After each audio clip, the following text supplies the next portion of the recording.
Hello friends, welcome to Indian study पर आपका स्वागत है। दोस्तों, जैसा कि आप सभी लोग जानते हैं, मैं डेली बेसिस पे आपको यूपी पुलिस कांस्टेबल के री एग्ज़ाम के रिगार्डिंग वीडियो प्रोवाइड करवा रहा हूं। अब खबर फिर से आई है, तो जब न्यूज़ आई है तो मेरा अपडेट देने का तो काम आपके पास बनता है। तो इसलिए मैं लेकर के आ गया हूँ, क्योंकि आज के अखबार में लिखा हुआ है यूपी के नए मुख्य सचिव बने मनोज कुमार सिंह। अब आप सोच रहे होगे इससे मुझे क्या होगा। आज इसे संभालेंगे काम दुर्गा शंकर मिश्र, सेवानिवृत्त हुए। जो इससे पहले थे दुर्गा शंकर मिश्र, वो हो गए सेवानिवृत्त, उनका रिटायरमेंट हो गया। ठीक है। अब देखो, आते ही इन्होंने मुख्यमंत्री से क्या वादा किया वो देखो। अब यूपी में कोई पेपर लीक नहीं होगा। मनोज कुमार कौन, जो अभी हाल ही जो है वो आपके मनोज कुमार सिंह जो है वो नए नए मुख्य सचिव बने। ठीक है। अब देखो, इसलिए ये न्यूज़ अब आपके लिए इम्पोर्टेंट हो जाती। क्यों?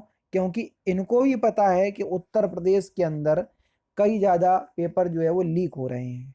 और नया आपका पेपर जो लीक हुआ है अभी हाल ही का, बिल्कुल वो है आपका फरवरी का यूपी पुलिस कांस्टेबल का री एग्ज़ाम। अब उसका री एग्ज़ाम होना है ना। तो इसलिए मैं आपसे कह रहा हूँ कि आपका जो री एग्ज़ाम की न्यूज़ है लगातार सुर्खियों में बनी हुई है। अब आप लोगों को लगता है जी हंसी खेल कि यार हो जाएगा एग्ज़ाम।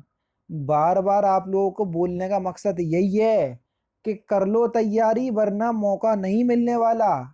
अब ये नए आपके मुख्य सचिव आ गए, एक दो दिन के अंदर या हफ्ते भर के अंदर मुझे लगता है कि अब लेटर जो है वो आपका निकल आएगा कि इस डेट को आपका एग्जाम होगा। क्योंकि लिखा है कि नव नियुक्त मुख्य सचिव मनोज कुमार सिंह ने अपने कृषि उत्पादन आयुक्त कार्यालय से में पत्रकारों से बातचीत में कहा कि अब उत्तर प्रदेश में कोई पेपर लीक नहीं होगा। मुख्यमंत्री इस बात को लेकर चिंतित हैं, समझ रहे। पेपर लीक का जो मामला है वो उसको लेकर के मुख्यमंत्री जो है अपने योगी आदित्यनाथ जी, वो भी चिंतित चिंतित हैं। और जब वो चिंतित हैं तो आप ये समझ लो कि ये वाला काम जो है बिल्कुल प्रायोरिटी वाला काम बन गया उनके लिए, कि भैया अब जो भी पेपर हो बिल्कुल ट्रांसपेरेंसी के साथ होना चाहिए।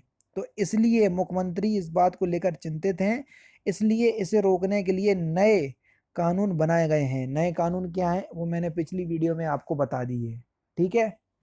तो अब मैं आप लोगों से यही कहना चाहूँगा कि आपका एग्ज़ाम अब बहुत दूर नहीं है। जुलाई आज स्टार्ट हो गया, जुलाई के अंतिम वीक में हो जाएगा। और थोड़ी किस्मत खराब या अच्छी रही तो वो हो जाएगा आपका अगस्त में। बार बार इसलिए बता रहा हूँ कि अभी भी वक्त है। जितने भी लोग बिल्कुल सो रहे हैं तो जाग जाओ।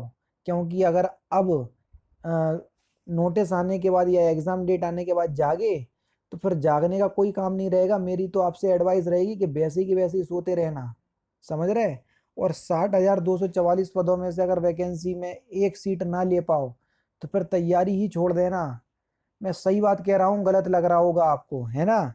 तो फिर भी आपका जो भी डाउट है तो मेरे से कमेंट बॉक्स में पूछ लेना।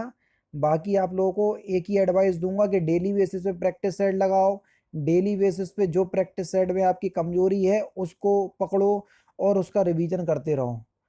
और अगर ऐसा आप कर रहे हो डेली बेसिस पे तो मैं गारंटी के साथ बोल सकता हूँ कि आपका एग्ज़ाम जो है वो ज़रूर निकलेगा और आप एक सीट जो है वो ज़रूर लेंगे, समझ रहे।